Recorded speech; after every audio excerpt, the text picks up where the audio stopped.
thanks very much for coming, and this is a great opportunity for me to talk about the work so far and a little bit about the background and possibly about where this residency is going to go over the next 5 months. Time's going quickly. The residency started at the beginning of November, so it should be complete by the end of August. Time does go quickly.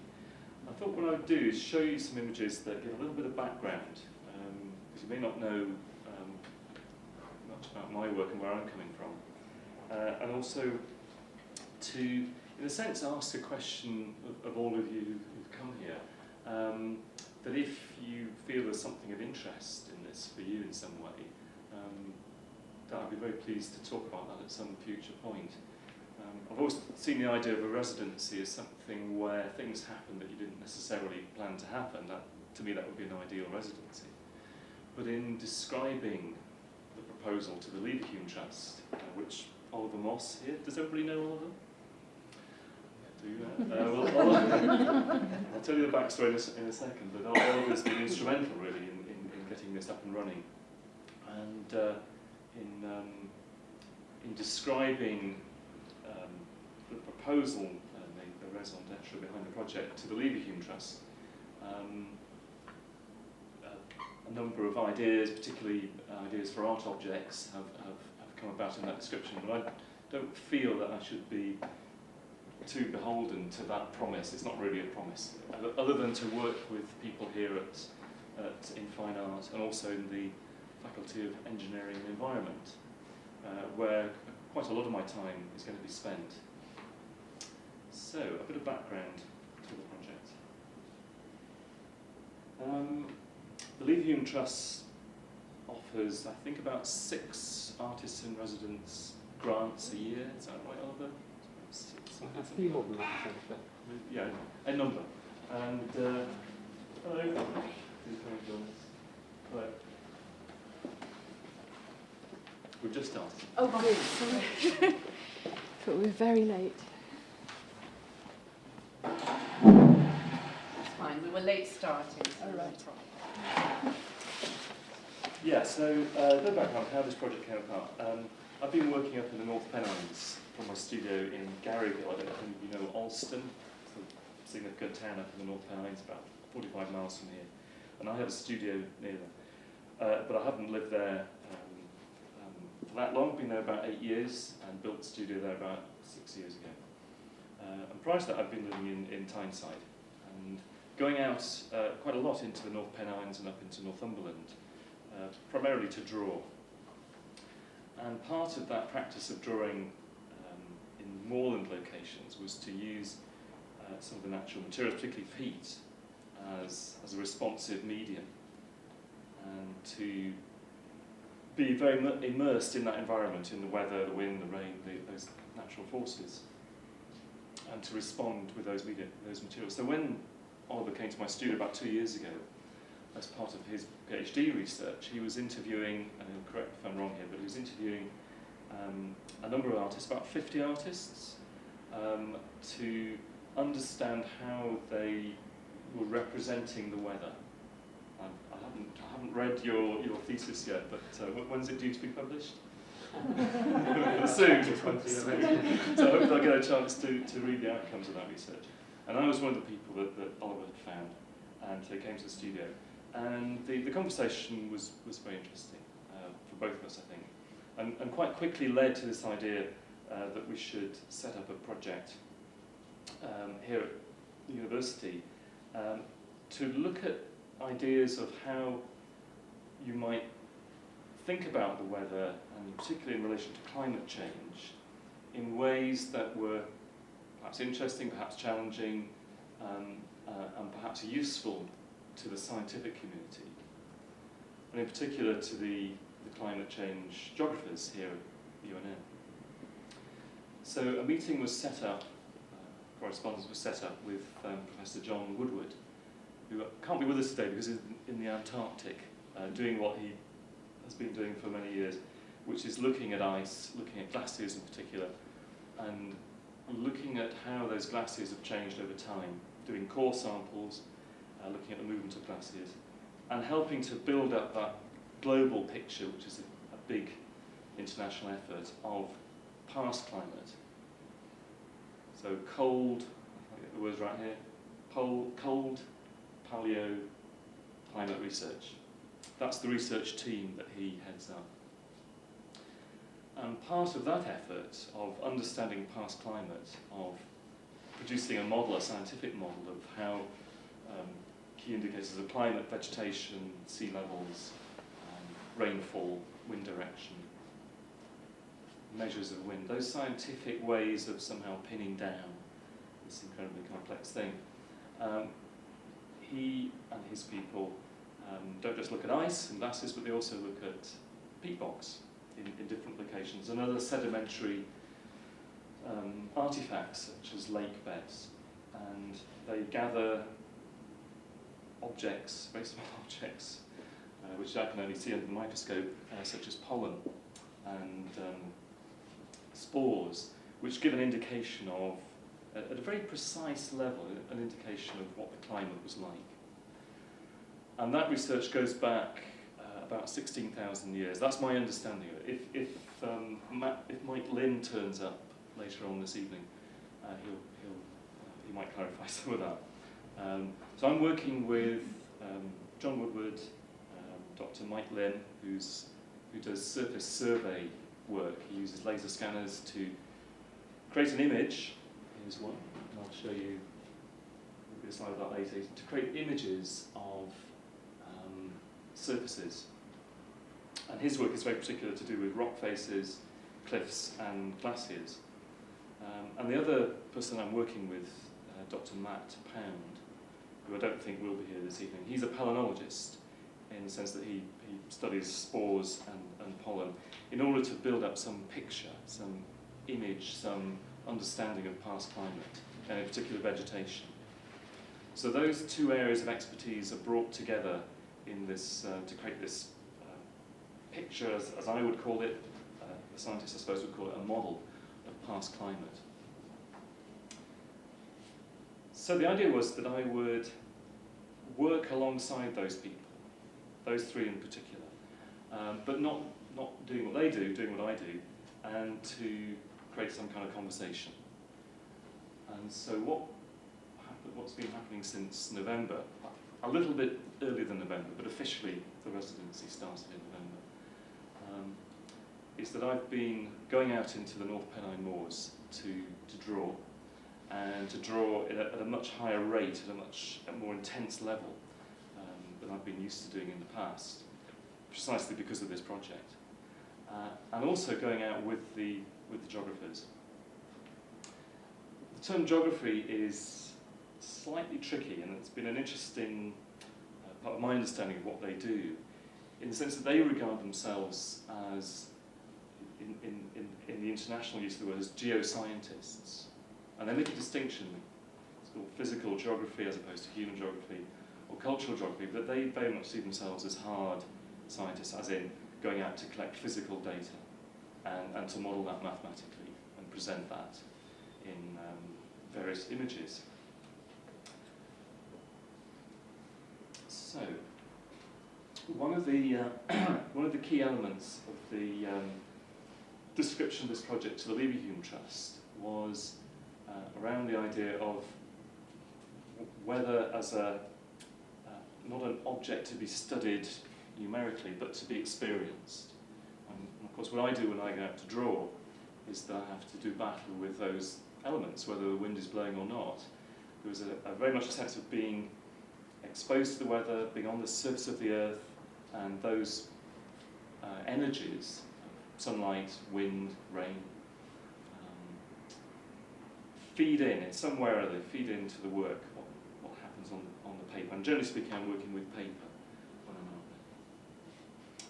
So this first image, a cloud over a moor near Allen Heads, it's actually one of a sequence of images which hopefully at some point in the future will produce a time-lapse film. One of the ideas that I'm toying with. I'll mention that later on. Right, let's do this next image. So we met in my studio. This is sometimes what it looks like. It looks a bit like this at lunchtime today. We had a snowstorm. We've had sunshine, we've had rain, we've had mist. That's just in one day. So it kind of brings it home. This studio is at an altitude of about 300 metres. And most of the work I'm doing is above 400 metres, so between 400 and 600 metres. So it's a world where the weather is very apparent in the sense you're almost in it. At times you are in it in the sense of being inside the cloud. The clouds come down. Most of my artistic career has been on Tyneside. And one of the things I noticed 8 years ago when I moved to Garrigill was just how much closer one felt to the clouds.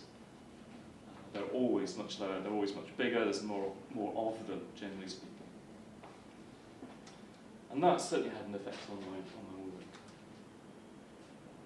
So if you were to go onto my website, that's a typical painting that you would see there.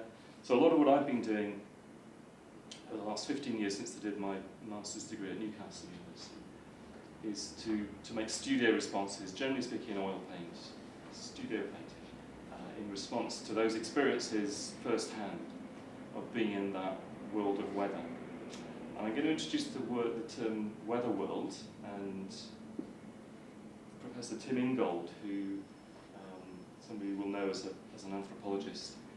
Am I right in saying that he's coming in September, and that he's giving a keynote speech at the conference, the title of which is? Further north. Further north, right, okay. Well, he's coming from further north, south, from Aberdeen, to talk about notions such as the weather world within his concept of phenomenology. And so the questions for the residency were very much based around one of his key texts, which is called The Perception of the Environment, which he published in 2000, I think. And in it, he coins this term, weather world, as a way of describing landscape. In fact, he says that landscape and weather world are almost interchangeable. And what he means, or what I think he means, what I understand that he means by that, is that you can't regard, as phenomenology would say, you can't regard the weather out there or the landscape out there as something out there, something separate. But inevitably it's part of us, and our lives unfold in that environment, whether it's in a city or whether it's out in a rural environment or on the sea or wherever you want to live your lives. And reading that particular book as preparation for this residency certainly struck a lot of chords for me, that I felt that in some ways, not in totality, but in some ways, the work that I've been doing the last 15, 20 years, even before then, has been very much about being out there and experiencing those elements, those energies, those forces, whatever word you want to use to describe them. And paintings like this are responses in the studio. They're a reimagining, a recreation, a representation. They're not painted outdoors. I'm not in that, not anymore, at least in that way of working. I used to do a lot of painting outdoors, but it's not something I do. But drawing has always remained a way for me to negotiate and deal with and understand and value the outdoor environment. And it was a key reason for moving from the city up to a more extreme location like Garrigill. So that was the kind of drawing I was doing in the late 90s, up on the moors around Allenhead. So I'd be driving out there, pumping carbon dioxide into the air, and contributing to this, probably this global warming that we're experiencing at the moment, and which scientists like John Woodward are so heavily engaged with. And one of the things that struck me about working up there in these kind of conditions, I don't know if you can see from that image, but there were various spots all over the drawing. The drawing was done quite quickly, it's a very windy day, and there were spots of rain everywhere, and the rain became part of the mark making. So there's an embodiment there of my actions, my performance, if you like, my physical actions on the ground, and that piece of paper would be placed on the ground on a drawing board. It's not on an easel, and with the wind and the rain and the sun, and sometimes the ice, all contributing in some way. So my actions, my physical actions, that performance, if you like, of a drawing, which takes a certain amount of time, can't help but be affected by all of those energies. And I think that ties in actually very neatly with some of the ideas that Tim Ingold describes in Perception of the Environment. Oh, hang just as a little bit of background, although most of what I've been doing the last sort of 15, 20 years has been painting and drawing, very two-dimensional, I have on occasion gone out and done other things because the opportunity has presented itself. And part of that is an interest in so-called environmental art, and I'm thinking of artists like Andy Goldsworthy and Chris Drury. This is a very small part of what I do, and the image of Embleton Bay on the left there was actually done quite some time ago.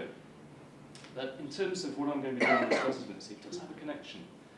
I built those towers, which fell down a number of times before I got them right. I assumed I'd know how to do that because I'd seen images in Andy Goldsworthy's books. Oh yes, I think I can do that. And then you discover that it's actually much more difficult and requires considerable patience. But the idea was to build them before the tide came, and then see what would happen. It's an experiment. So again, it's like engaging with the energies of nature, that tidal energy and the wave energy would lap over those, and eventually they would fall down. I took a sequence of photographs with a rather ropey camera of that event, if you like. I saw that very much as an event. The picture on the right is a much more recent one, whereas, again inspired by Goldsworthy, working with wool, and I'd seen some photographs of him working up in the borders with wool. I thought, that's interesting, I wonder how that works. I collected wool from the moors just above where I live, and found that they were very sticky, but not in a sugary kind of way, but they stuck to stone and other things remarkably well, and they stuck to each other. And that was an understanding of wool that I didn't have until I started to play with raw wool from the backs of sheep. It was lying on the ground there. And again, it's in that environment, finding that material. So it connects with the use of found materials that I currently use and will be using a lot of on this residency. Particularly peat, but other materials such as clay and shale. Anything that can make a mark, but that mark is connected with the landscape itself that I'm representing. I'm showing these two images because there's a connection with place, and one of the things that the residency, the description of the residency talked about, but also Tim Ingold and others talk about quite considerably in relation to the whole debate about climate change, is the importance of the local. So I'm going to be working in my local environment. The local environment for me is the North Pennine Moors. I just walk out the house, I can walk up Pennine Way, and very quickly I'm in moorland where there are no trees and there are peat bogs. The image on the left here is the source of the River South Tyne, as it flows through Newcastle. That water that flows through that river has flown past many studios that I've had. I've had a studio at the mouth of the Tyne, but the studios here in Newcastle, one near Corbridge, and now one near the source of the South Tyne. So I've kind of followed the river up. And I followed it up. It's literally been in that sequence. And that painting from 1992, I think, quite a large painting, which I did as soon as I'd left here. It's one of the first pieces of work I did after I did my BA here, and finished that in 1991. All this, looking back now, represents an aspiration. It's an image of a salmon going through to find the reds. Perhaps the Northumbrian River, or it could have been the South Tyne, doesn't matter really. But in a sense, that's what I've done too. I've followed the river up, and this is where I am at the moment. I'm hoping not to die though, as soon as the whatever salmon do up in the reds, they die afterwards. Right. So, my local landscape. This is an image which I took recently of Moorhouse National Nature Reserve, which is managed by Natural England, who are a potential partner on this project. I had a meeting with them recently to discuss the possibilities of working on one of their nature reserves, this one, Moorhouse. And you can just see my car there. They've lent me the keys to the nature reserve so I can go beyond the security boundaries and get right into the nature reserve. But at some point I have to walk. And that is important. The idea of driving somewhere and just propping the drawing board up against the car doesn't appeal. So there's always a degree of walking involved in this. Because at this time of year, the daylight hours are very limited, I have to be careful about planning, not so much planning, but figuring out what proportion of that walk can be drawing and what proportion of it is the activity of getting to and from before the sun goes down.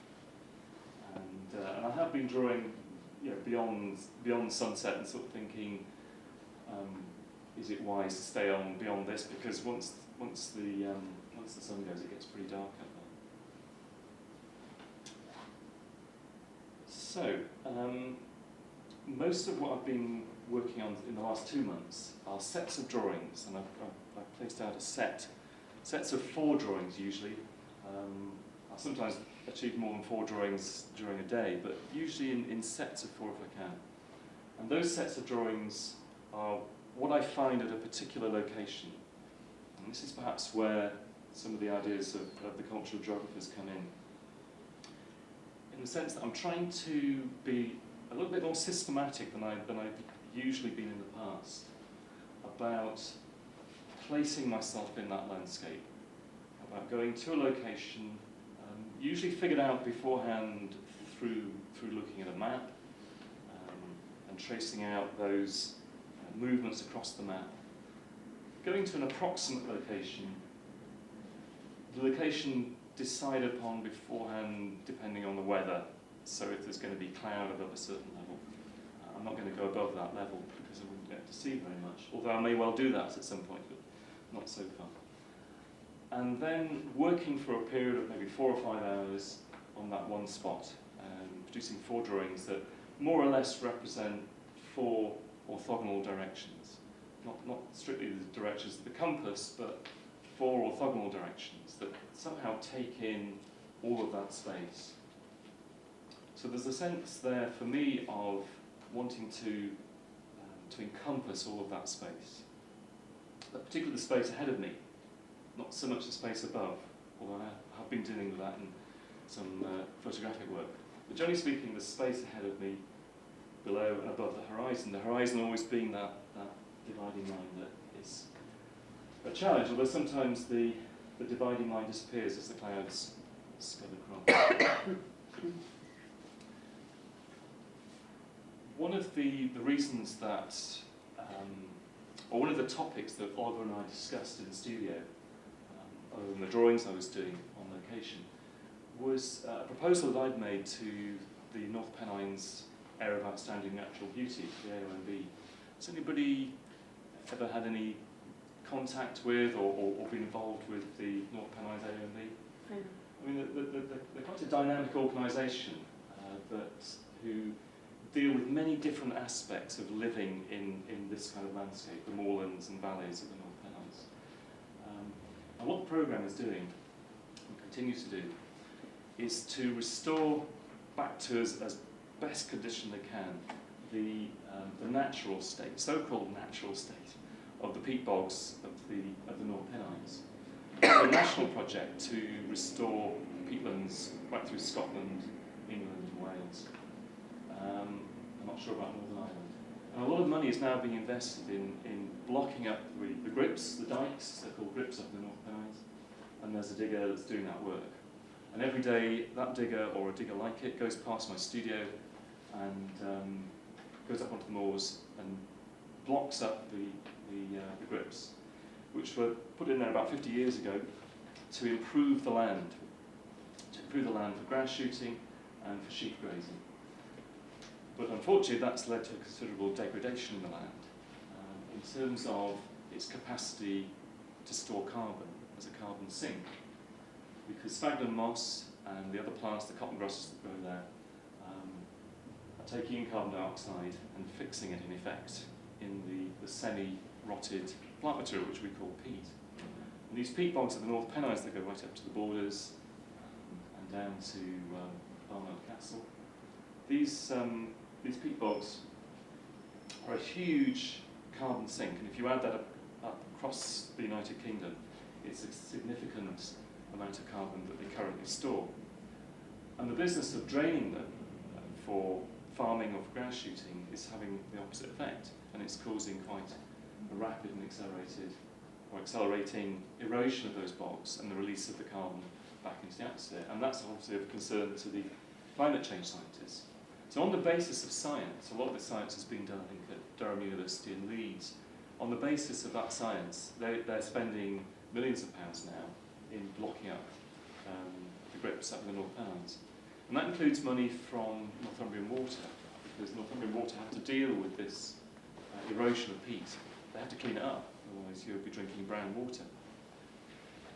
Now that was a project that was conceived about 4 years ago and didn't come to anything. So it wasn't, those ideas were not taken up.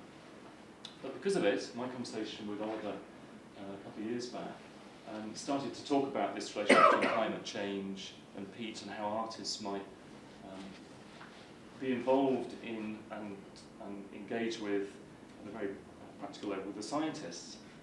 So that my use of peat in my drawings and this proposal to use peat in an installation, which I'll describe in a second, was really what the basis for that, how that project, or this project, came about.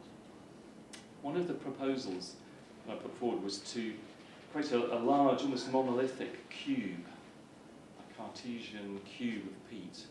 And in my mind, this thing was going to be about 3 meters cubed. It was about 9 tons of peat. Because the density of peat is roughly the density of water, because it's mostly water. Peat is a great sponge, which is why Northumbrian Water want to make sure that it doesn't get damaged, otherwise your water supplies will be reduced. And so I had this image in my mind, which I put forward as a proposal for a monolithic cube of peat, at great expense, no doubt, if that ever came about. And that idea has kind of stuck in this project, and it's one of the outcomes that was described in the bid, and may happen. Who knows? It's a challenging thing. So that's where the AONB came in. Now I had a meeting with the North Pennines AONB about 3 weeks ago to see where they were at with peatlands and what interest they may have in this project.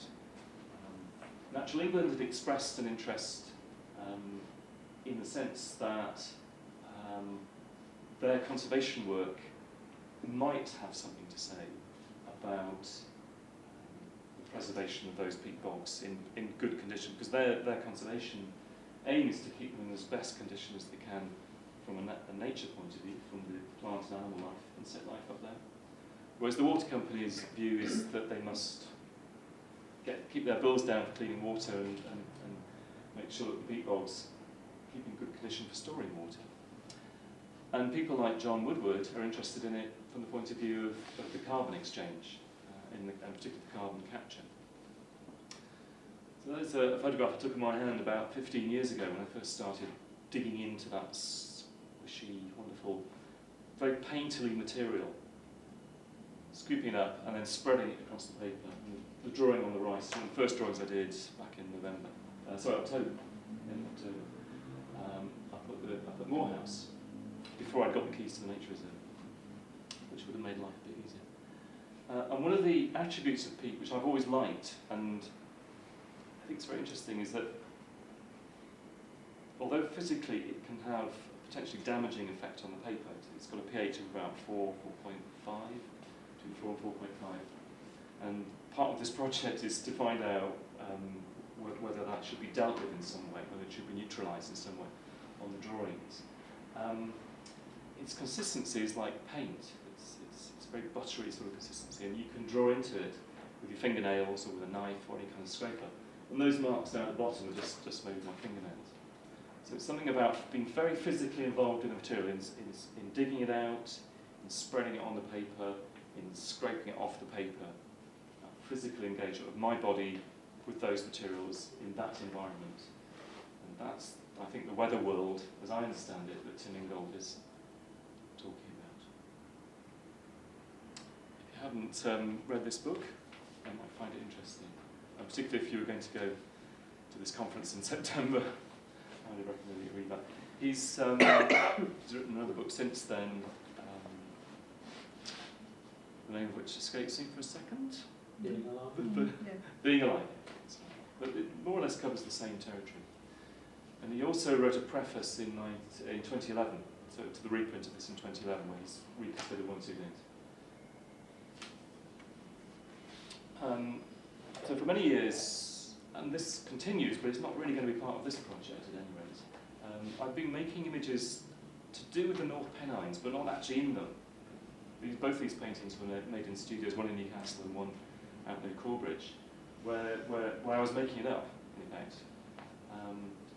And the making it up is to do with understanding. The reason I'm showing these two paintings, which was from the last 10 years or so ago, is that I couldn't do that unless I was going out there. So that response to the natural environment, by being there, by engaging with it physically, feeds into more traditional pieces like these.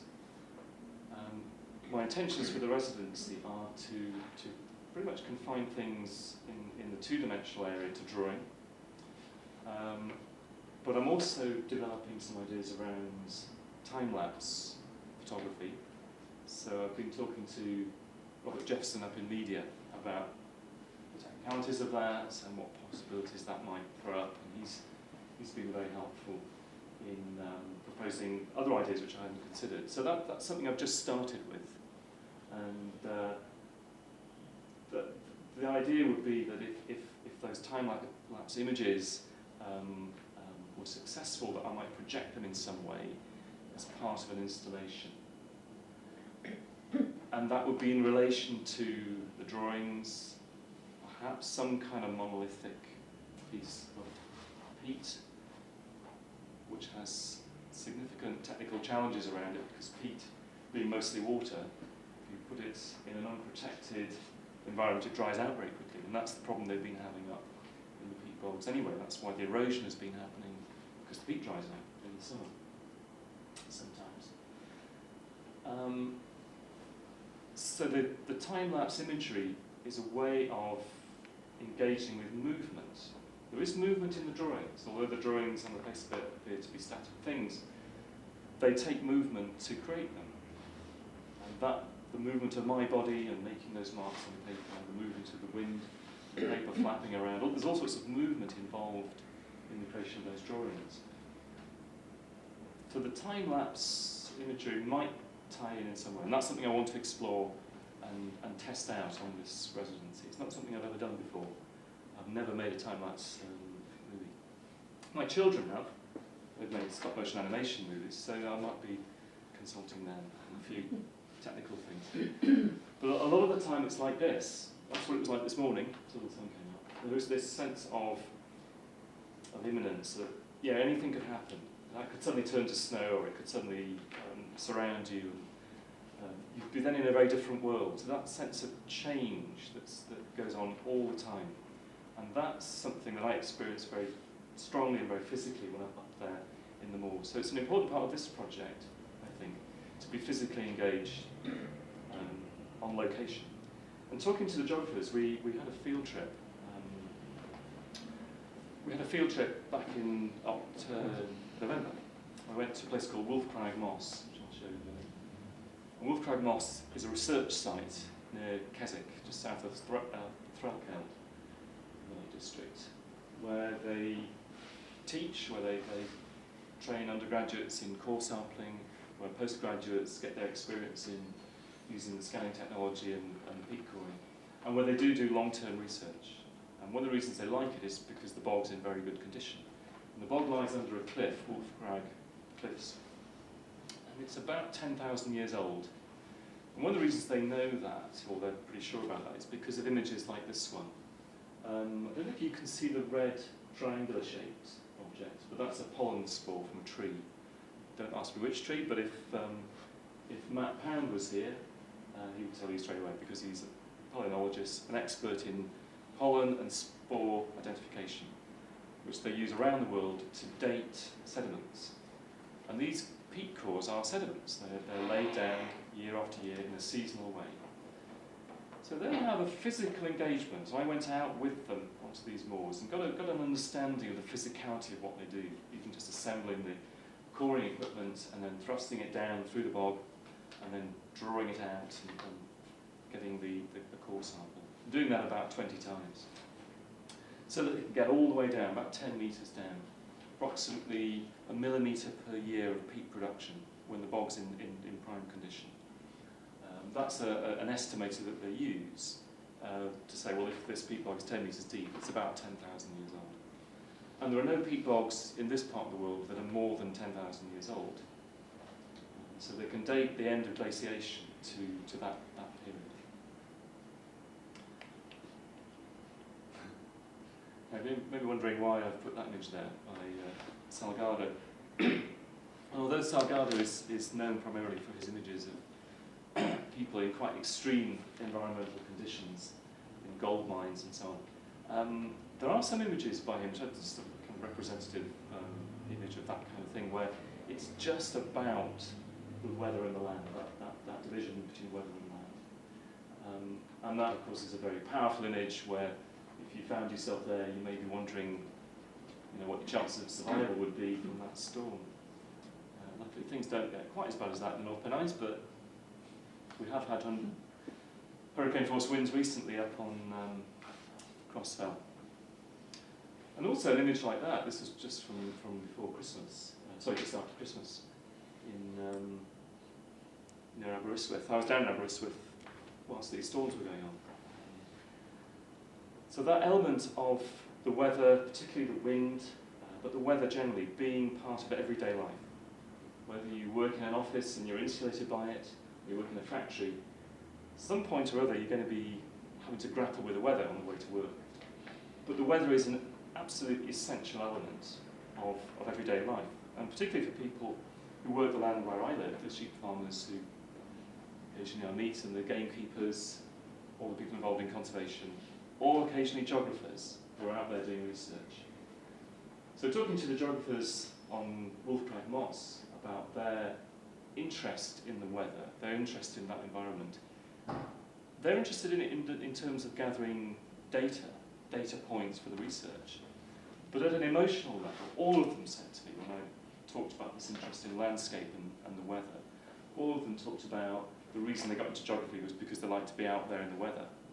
And if the weather was good weather, as in sunny and not too windy all the time, that wouldn't be of interest to them. And in fact, all these cold paleoclimate geographers seek out more extreme locations like Antarctica and the Arctic, and high mountains in the Andes. Those are all places that John Woodward has done research in. So I think there is something there that taps into the artistic element. The reason that I left shipbuilding 25 years ago, left a career in engineering and technology, was because I wanted to be in that environment. And there is a small connection there, in that I trained basically to do an office job, to work with computers and pieces of paper, to do calculations. That was my original training at Newcastle University back in the late 70s, in order to be an engineer in a shipyard. But I decided very quickly I didn't want to be stuck in the office, and went for a job that would involve working outdoors. So I ended up as a production manager out on the slipway, building ships on the slipway. They don't do that anymore, and I don't think I'd find that quite so interesting. But one of the things that struck me in that work 25 years ago was that you went out into the weather, that the weather could throw all sorts of things at you, building this steel structure out on building work. So there's a sense there for me that I need to be out there, I need to be working in that environment. And I think that's pretty much the same for the geographers, for these physical geographers. So I think we have a common interest there, and I think that's very good for our conversation. What we do in everyday terms, that might be very different, and I think what they spend a lot of their time doing is working in offices on computers, and I think that's something they would like to do less of if they could, but their research certainly requires that. So there's John Woodward, looking heroic. That's probably how he looks at the moment. He's in the summer in the Antarctic. And he and I have had some very promising conversations. He's pretty busy at the moment, he's just had a promotion. And I asked him how much of his time is going to be spent in meetings and how much of his time is going to be spent out there with his research people. And he reckons about 70% of his time now is going to be in meetings and producing documents for meetings, because he's at that level in the university. But he doesn't want to lose touch, and he very generously organised this field trip so that I could witness what they do as a kind of becoming temporarily at least part of the department, and to understand what they do at a very basic level, and to witness it. And I did my witnessing of that day through drawing. There's Mike Lynn on the left. He's a geospatial data gathering and analysis expert. And he's pointing to something from Wolf Crag Moss. In fact, that's an image that was created on that day. And on the right is Matt Pound, who's the palynologist. And that's one of the core samples that we extracted that day. And I didn't just stand back and watch. I mean, I did get physically involved in pulling the coring rod out and opening it up. What you're looking at there on the right is a semicircular cylinder of peat. In fact, Matt is scraping off a bit of glacial clay there that's at the bottom of the core sample. Once they'd hit the glacial clay, it's a silver grey, you can see a sample of it on the table over there. Once they'd hit that, that was the end of the survey, because beyond that it would just be the same grey clay all the way down to the bottom of the lake. So from that they know there was a lake. They're pretty sure the lake was a glacial lake, and a pure glacial lake underneath the glacier. And then when that receded, the peat bog began to form and has been doing so for 10,000 years ever since. So these are the objects. Now I'm going to introduce the term boundary objects into my presentation at this point. It's not a term that I would use every day as an artist. It's a new term for me, but it's a term that we've used in the description of the project. In the sense, as I understand it, and correct me if I've got this wrong, Oliver, but the scientists are working in their particular world of expertise, their particular social world of expertise. And I work in a different world, and I have different expertises and a different language. And they have very, very precise language, of course, for describing their objects, their processes, and their outcomes. And that language is something that I'm learning. Having worked in engineering technology many years ago, it's perhaps not so difficult for me to do that. But nevertheless, there are terms and ways of thinking which are unfamiliar to me and which I need to understand more clearly in order to speak to them.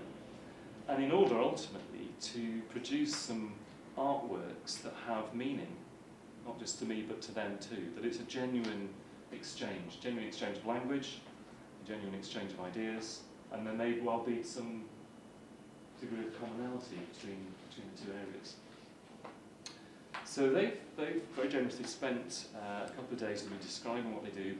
We've had the field trip, and these are the kind of objects they produce. Now what I'm hoping to do over the next few weeks is to gather more and more of these kind of images and to work with them in a very physical kind of way.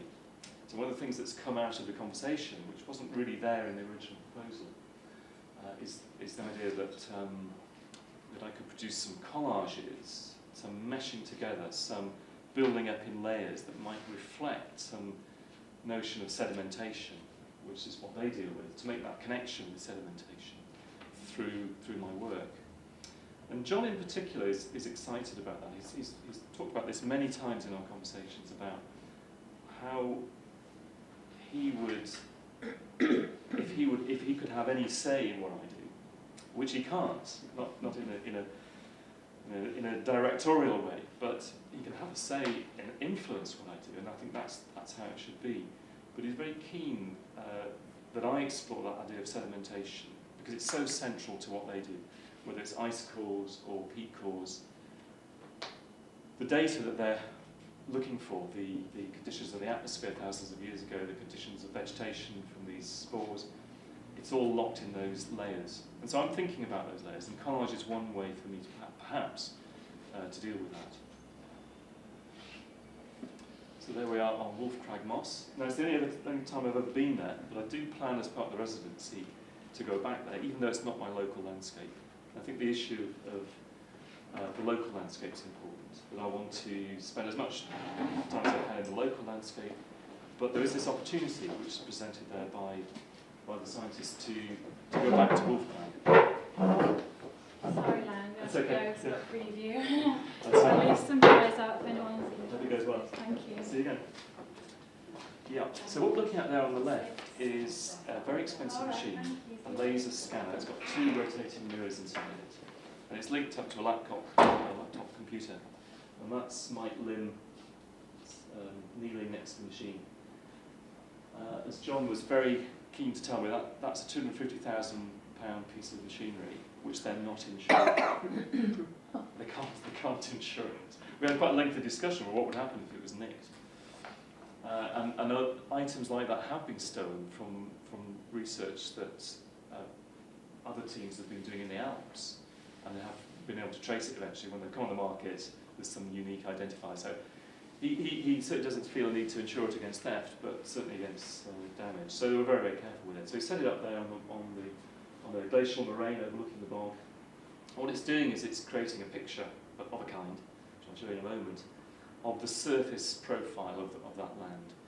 And what Mike Lim is interested in is seeing how that surface profile changes over time. Cliff face erosion is his speciality. And so he's training up the woman in the blue there. She's a PhD student, and he's training her in how to use that equipment and not to mess it up, and how to make sure that in the weather conditions that you can have, the weather can suddenly change, and the opportunity to do that scan suddenly goes. You've gone to all that effort to get there, and it reminds me of what happens in the way I work. So we had an interesting conversation there.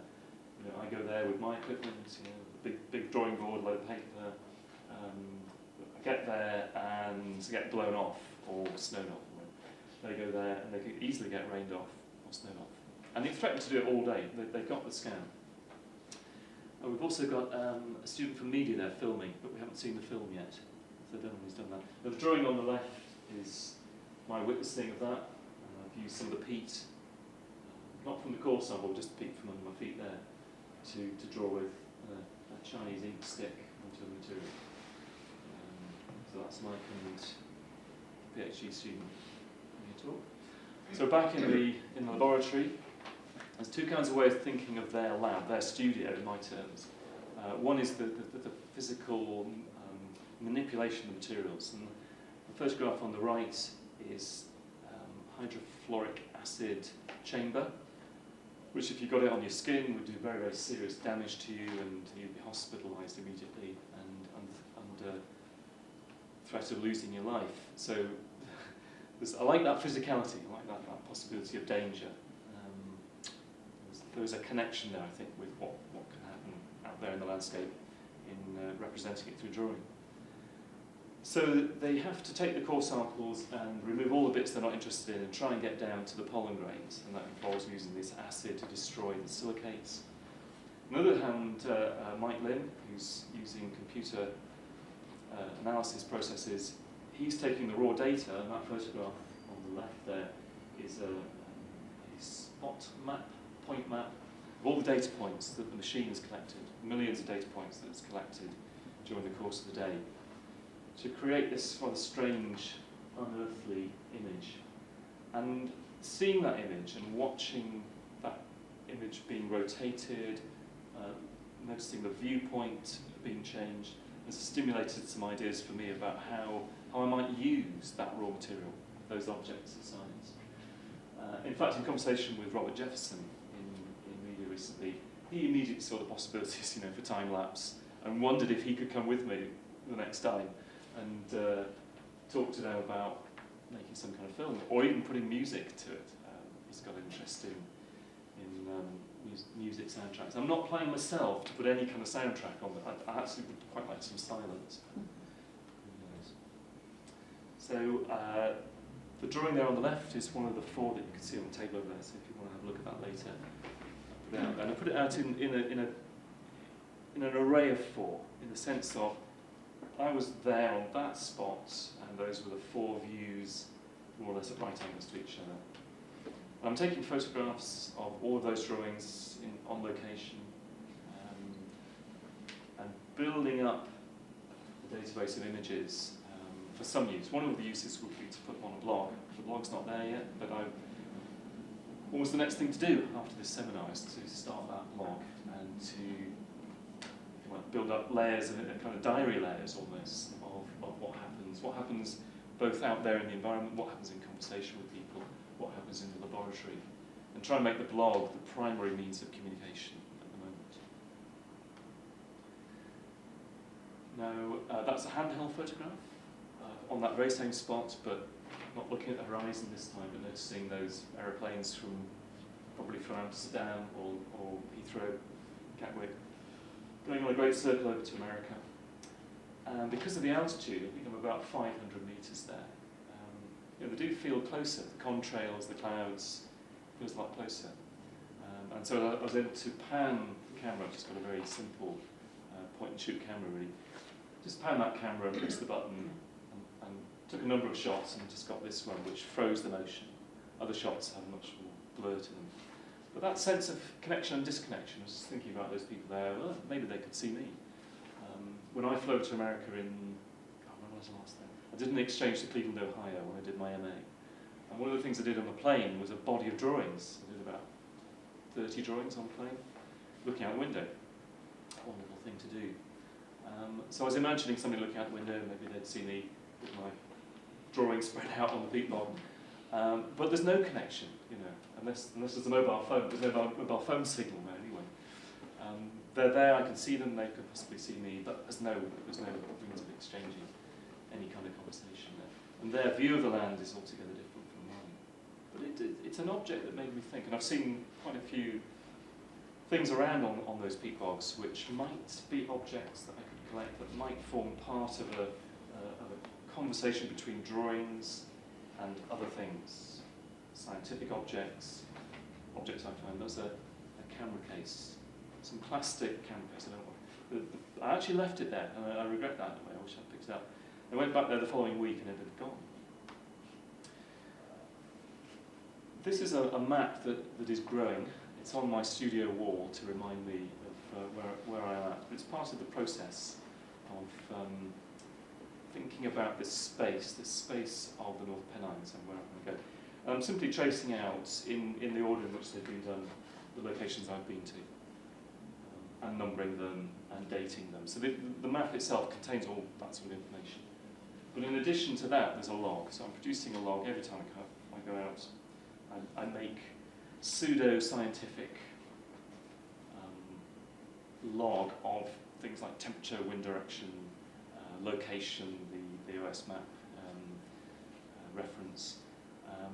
Information which I don't think I will use in any technical way like the scientists do, but they're a body of information that relate to these experiences, embodied experiences of being out there in the weather. That's a set of 4 drawings done on a particularly windy, wet day where a lot of the material that I put onto the paper, I'm using fairly heavy papers here, 600 gram papers that won't cockle too much, that will hold a lot of water. But a lot of that material got washed away. We have these, I say we, I'm thinking there I was by myself, but there's a sense of we as in me in the landscape, me in that environment. I'm not separate from it, I'm in it and part of it. So we had some very heavy showers that washed away quite a lot of the marks. And I think those environmental conditions feed through the body, through the arm, into the hands, and affect the way that the marks are made. That's the way it feels to me. Absolute direct connection. I've also been collecting samples of moss and grasses. The photograph on the right is from Morehouse National Nature Reserve, which has particularly glorious floras of sphagnum mosses. The samples on the left there are not from a National Nature Reserve. They're not from any kind of protected area, because that's the clear instruction from Natural England that don't pick stuff if it's within a site of special scientific interest. So those are my collections from other areas in the North Pennines, which are drying out there in the studio, and which I'm hoping to turn into paper. So one of the discussions I've been having with PSN, sorry to bring you in so late in the discussion, Sean, but one of the discussions with PSN, and the reason to be basing myself here, in effect, is to see what I can do with the plant materials, the cellulose that's in those plant materials, the cellulose that we use to make paper. So I'm working with both Sean and Agnes on how to do that, whether the partially decayed peat, for example, could be used directly as a pulp after it's been cleaned and then screened into a piece of paper. And I hope to be doing that in the next few weeks. This is imminent work. So it's an alternative to drawing. It's a way of working with the same materials but in a different way. And perhaps to produce some sheets of paper. What I'll do with the paper, I don't know, but I don't think I'll be drawing on them. My plan is not to draw with the paper, but to use it in some kind of sculptural form perhaps in relation to the time-lapse on this monolith of peat. All objects that have been described approximately in proposals. So these are some of the ideas I've been kicking around in my notebook and been showing to the scientists over in geography, because they would prefer to look at a diagram than just to have a word-based discussion. The drawing here, that's one I just did the other day, just represents kind of diagram really of the staircase in the Olsen building, which John Woodward has suggested as a possible site for an installation which they would commission. And I walked up that staircase to get up to the third floor where they are, and thought, oh yes, there's a definite location here. If we could get finance together to create some kind of response to the core sample, some kind of vertical sedimentary object. So it's just a rough idea there. Another one next to it on the right is a stack of paper. Papers that have got drawings on them, but instead of to display the drawings on the wall in groups of 4, perhaps to stack them, some giant paper tidy, maybe some steel spike, and just put the drawings on there, and build a stack that way, build a stack using square papers. Now if that's an idea that's got any mileage, and I'm particularly interested to know what people who've come here today, what you think of ideas like that. If that's got any mileage as part of an installation, something that I would probably be getting on with fairly soon. I haven't calculated how many sheets of paper in that stack yet, but if the stack was going to be 2 metres, say, the height of a person, rather than 10 metres, which is the depth of the peat bowl, if it's going to be 2 metres, there's quite a few sheets of paper there, and I'd have to sort of plan that and get on with it. Some of the boundary objects that the scientists and I are going to be intersecting with. So this is raw material that Matt and Mike sent to me recently, and in fact they sent me a whole stack of it. Here are some of them. In fact, I'll just let you have a look at those, pass those around. So they're interested in those images for their own reasons, their own very good reasons, some of which are handmade as well, lists, ticklers. But what I'm going to do is tear them up and reassemble them and combine them with other materials. That's the plan for the next few weeks. That's the coring, the end of the coring rod. It's like a blade, and it twists around and scoops out the peat, preserving the order of the sediments. That's very important for them, that they can preserve that order. So they can do it in chunks of about that long, the rod's about that long. And on the right there is a core sample, which is one of mine. So they're storing those. All 20-odd core samples are for me. They're not going to use them for any other purpose. And I haven't figured out what to do with them yet. They're quite tricky things to handle physically. And they're in these plastic tubes at the moment, wrapped in cling film. So it's another object which might come to something or might not. We'll have to see. Here's a notional cube of peat contained in some way in Gallery North. There you go, there's an aspiration for the future. But it's an iconic object, it's a monolithic object, it's that sort of idea. And it would be surrounded by or in reflection to, in relation to other objects, including the work of other artists. And I've just heard from Oliver today that Laura Harrington, who did... sorry, yes, the first time we've met. Yeah, hi. But you've been invited by Durham University to work at Durham University on to do with your work up on. Well, it's a similar. Yeah, similar I'm just trying to remember the name of your project up at Morehouse. Layerscapes. That's right. So is it a continuation of the work? Yeah, we put in a bid to leave with you as well, because Dr. Jeff Warburton, who I'm going to work with, we worked on similar sites when we were making film. So it's kind of like another stage. He's a geomorphologist, so he looks at how the landscape changes, and that's something that I'm keen to look at, from like how to work with a sort of visual language with that. Yeah. So he's very interested in glacial transformations. Yeah, but he specifically works at Morehouse, which you just talked about as well. So there's a lot of like similarities in terms of your working with the geography department. That's right. I mean, that map that I showed you, the centre of all those blue lines is Moorhouse. So it kind of starts at Moorhouse, because Moorhouse is just up the road from me. Yeah, And so I can that's drive where it. I showed the film Yes. you came Yes. to. And I spent pretty much a night there, by the way. Yes. Yeah. Which was kind of pretty So, I mean, I saw the film on your website, but Heather McCarthy, and Chris McCarthy talked about that and greatly appreciated what you did there. Yeah. They think it's a fantastic piece of work. Just the last image here, this is 3 out of 60 photographs I took of a cloud, forming and then disappearing. What are clouds? You can't touch them, but when you're in them, you kind of know you're in them. They are physical and they are not. They're weird things. When I went for an interview at Northumbria University, went to the Polytechnic, where I did my degree, my first degree, I was asked what I was interested in. The head of painting asked what I'm interested in. I said clouds, and it really wasn't acceptable. That wasn't a serious subject, and he was very much in the way of steering me away from that idea. I'm still interested in clouds, even though they come and go. Right, thank you.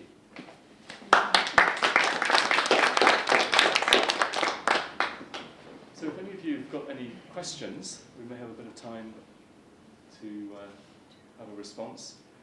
And in particular, if anybody's got any ideas that they want to talk to you about, either today or later on, by email or telephone, or even a visit to the studio, that's an invitation. Can I ask you something about your monolithic peat sculpture? That it's been commissioned by the university, and you're possibly as an aspiration. What's your thoughts for what happens to that when it's finished and people have seen it? You know, obviously you're dealing with, you've talked about that it's very linked to the science of it. I understand you're sort of wanting to paint with peat and as a material, but when you're talking about something on such a monolithic scale, in the same talk as what you've talked about, peatscapes being people where they're correcting bad policy that happened. There's an ethical issue. Yes. Yeah, what's your stance on the ethics of taking something like that from the landscape, other than, you know, when you're working so closely with the science, that sort of... It's a question I've had with quite a few people, including the Northumbria National Park and Natural England and recently the AONB. I don't have a clear position that I'm absolutely with Natural England, it shouldn't touch a thing. I think that's an extreme position, and the AONB agree with me on that. Interestingly, when I went to talk to the National Park, Northumberland National Park, about this project before we got the funding, I had an interview with 2 people, both education officers, and there was an absolutely clear split between them. One was very much about saying, well, if you extract peat and you put it in a gallery in the city, what does that say about your attitude towards these incredible landscapes? Doesn't that say that you don't have a respect for that? That you're using it almost like compost, as in the way in which the peat bogs in Ireland, for example, have been trashed by bisons and co. And the other officer felt the exact opposite, that if you were to bring that monolith, or whatever it was, the drawings of peat, the quantity doesn't necessarily matter, it's what you're communicating. But if you bring that into a gallery or a display space in the right way, and you do it skillfully with the media, that you would have the opposite effect, that you would say, look, this landscape is very important, and the way in which this sculpture has been created is very respectful of the landscape. So the view there was that if you were going to extract that, you'd have to do that obviously with full cooperation. Would you try and keep it alive then? Well, yeah, I mean that absolutely. So that's one of the that it's a living, it's semi-decayed material, and it has a living surface. So would you put it back? So my proposal to the OMB, which was a very expensive project, was to put it back, to work with volunteers and to work with equipment from belonging to the landowners, and extract it in a very careful way, rebuild it in the same sequence in the gallery, 3 meters cubed, vast thing. I mean, I don't think it can be done really, but there were so many technical issues, never mind the ethical one, and then put it all back. And putting it all back was absolutely essential to that. Because then you would be saying, well, we do actually respect this landscape. And yes, please do come and visit, because an important place for all of us, for water, for carbon storage, and of course for landscape beauty. The North Pennines area of outstanding natural beauty, the very word itself, it's not a particularly natural landscape, but it has some, as you know, some very significant natural features. So I think it's an interesting... that idea of trying to find some way of keeping it alive with the science could be like something that is a challenge, isn't it? But something... Yeah. Because it sounds like you've already had those sort of discussions about the sort of... That's right. ethics of it. I mean, one possibility, for example, is to... It would cost a lot of money, probably. It's always going to cost money, to keep it sprayed, to keep it humid, or for somebody to go around with a humidifier. I think Mark Dion did a work, didn't he, where he kept a tree, a Douglas fir tree alive, and inside a big, and it was sort of the cost. That's what he talked about a lot, was the sort of taking something from landscaping that way, and the money that was spent on just literally keeping this dead, fallen tree alive with all the habitats and the biodiversity that was there in the landscape there. So he was sort of making some kind of comment on that. So I think when you talked about it, it was sort of, I didn't just see this monolithic thing in the gallery. I was questioning that sort of way when you're especially working alongside the scientists. Well, that would be. I have a question that follows quite sort of closely on that, because it's the cube that I don't understand. Because exactly what you're saying seems to me to be the point. Doesn't the cube sort of get in the way of that as an idea? I mean, the cube is one of... Because it stops you seeing exactly the challenge of it, doesn't it? It makes it look as... The monolith is a sort of... becomes then just a simplistic visual device. I think there's been a number of ideas for form, in what form this... If you're going to bring peat into the art gallery, I mean, peat's in the drawings, but if you're going to bring it into the art gallery as a form itself, in its layers in which it was formed over thousands of years, what form would that take? The cube is a Cartesian cube. I mean, it's the cube that the climate change scientists use themselves in modelling the world. What I found astonishing, talking to Mike Lim about the atmospheric model, is that the British Isles is divided into two cubes. The whole of the British Isles, in this mathematical computer model, is just two cubes, but they're cubes. And obviously, people like Tim Ingold talk about that, because we don't experience the environment as a set of cubes, but that's how it's modelled. So in terms of how the scientists, in effect, have to, from a practical point of view, they won't be able to model it otherwise. But also going back to the Euclidean dividing up of space and the modelling of space in mathematics with x, y, z coordinates, that cube, in effect, represents that, and it would be reflected in the floor tiles.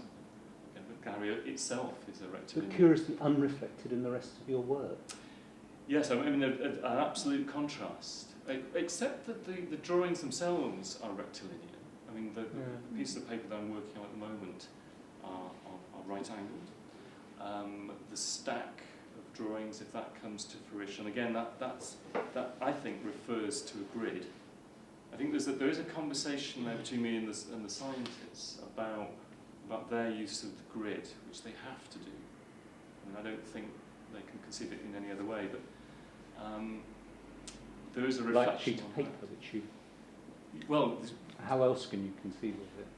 Yeah, I mean, in making a sheet of paper, I suspect, and this is where, PSN maybe consider that piece of paper doesn't have to be rectangular. No.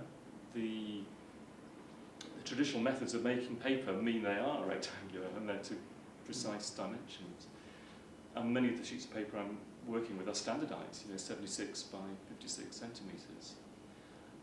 But if I make my own paper, at least there is an opportunity there to break outside of that boundary. In exactly the same way that when I'm there are no cubes, there are no lines, there are no lines on the map. I mean, to be in that place is to be boundless. But in a way, what's interesting is that you already, presumably the kind of mark-making process that you already use with the drawing is in some kind of dialogue with the format. Yes. Except you haven't talked about it, No. which strikes me as interesting because if it was that important, surely it would be a key part of your exploration? Do you mean in the sense that if I choose a rectangular piece of paper, that boundary itself affects the way the marks come out? Sure. Absolutely right. Mm. And especially if you're outside, yeah. in an environment, one might be forgiven almost for forgetting the rectangular nature because you're surrounded by them and right angles are everywhere. But actually in the middle of a piece of moorland, a square of paper on the ground, as it were, does seem to me to be very, very particular, and especially if you then cover it and mark it with what's around you. But the point I'm getting at is that it seems as though there is a dialogue there, but it didn't seem to be foregrounded in the research itself. No, I would agree with you on that. That although it's something I have considered, it isn't something that format, that rectangular format, which is quite clearly there, isn't something in terms of the drawings, isn't something that I've questioned particularly strongly. But I think, and that's partly because the given materials up till now, the given materials are rectangular. That's, you can't buy it in any other shape. No. But you could make it in any other shape. And one could modify it. I mean, the possibilities of collage, for example. And that is something I have done in the past. Is that I'm not totally unfamiliar with that. Of making it unrectangular, of maybe taking manufactured paper materials there and then modifying it in response to that unbounded space. And it very much is an unbounded space, that idea of phenomenology. But it's very clear. But presumably those people out with the scanner and everything, if they're imagining everything in this kind of grid as they're there. I'm not sure. I mean, that's as an assumption. Something I'm not sure about yet. I've probably been a bit unfair on scientists, and if Mike was here, he might well challenge me on that. Yes. But it's quite clear from their description and the descriptions I've read that they have to feed into a rectilinear model. But I wouldn't go as far as to say that's the way they think when they're out there. I mean, that's a good question to ask them. Yeah. And that's certainly something. It would certainly fit with some of the things you're talking about. Yes, and it's an aspect that can't. Because actually, thinking about sedimentation, a key or any kind of shape doesn't immediately come to mind to me at all. In the vision of sedimentation. Yeah. Does flatness? Yeah. But of course, that's unbounded flatness, isn't it? Or at least the edge of the peat bog. Which thinking about Gallery North, there are already sediments on the floor. I know. Yeah. No, but I mean, when you say sediments, are you talking psychological sediments? No, I certainly am. No, it's very prosaic. They just cast the floor in a really bad way. Yeah. Right. So literally, if we did a core sample, we'd discover something about the way. It's just that sedimentation is such a sort of pervasive quality around it. I don't know. It just seems it deserves a lot of consideration. Do you mean the sense of not taking it for granted? Do you get a sense here that perhaps I'm taking it? Just, if John we were talking about it as something which he can't avoid, and it's the most important thing. It's the most important thing to get across. It seems it'd be interesting to sort of take him at his word, and just how is everything sedimented around us? And when you say sedimented, you're not just talking physically. I know I am. History about well, evolution. that goes with it. But I was thinking sculpturally myself. Just the way that things are built up in layers all the time in response to gravity. Yeah. I just had a question about John, sort of, in a sense, wanting to engage with you around this issue of sedimentation, and it's a question more generally, and also for you as well, I guess, Laura, is a sense of, how those scientists perceive the value of working with you as artists in terms of these particular projects. Yes. You're talking about how you respond to what they're doing, but I'm interested in, how has that been articulated, I guess? I mean, initially with enthusiasm, initial conversations that are maybe taken 5-10 minutes, but in terms of action, what's actually going to happen, how are these artworks going to be, how are they going to come about, where the material is going to come from, there've been some good positive words and offers made. You know, for example, they make 3D models of the landfall. They've got a 3D printer. Each little print about that, and it's a square. Each print is 100 quid. You can have the first one free. That was a very generous offer. But if you want to make use of this 3D printer, then you're going to have to pay for that. So, right, you know, the bills and so on. But immediately, in that conversation between John and I in the street, was an image of not just that peat stack, but a peat stack with a Cartesian model of it, you know, numerically generated model from a laser scan sitting on top of it, perhaps. There's just an idea that immediately jumps out of conversation. To be fair on John, he's not been around much, and he's been preparing for his Antarctic trip, and the opportunities for him and I to talk at length, you know, haven't been there, except on the field trip. On the field trip we did talk quite a lot, because I was helping to lug the gear around, so we could talk. But I think for the residency to be successful, for it to work, and you know, Oliver has pointed me towards other similar sorts of residences, and the how does the discussion go? What do they get out of it? Yeah, what is valuable, if anything, in what I do? And I think at the moment, the things that have come out, they're small things, I think, but the things that have come out that I would say are valuable to them are noticing or commenting on the similarities of process. For example, they do field notes, and Matt showed me some of the field drawings, and they're all trained to do that when they're undergraduates. Now, these field drawings use a very tightly controlled language of mark making to symbolise certain things in the environment. And so we did do that comparison. You know, how does my mark making relate to their mark making? What's going on there? So I think there is an interesting conversation to be had about what. Because the thing that worried me straight away, which I think would worry any artist working either with an engineer or with a scientist, is do they just see it as an illustration of what they do? And almost the first thing I said was that I do not see my work as being any kind of illustration of what you do. And the reason I said it was because John had talked in that way.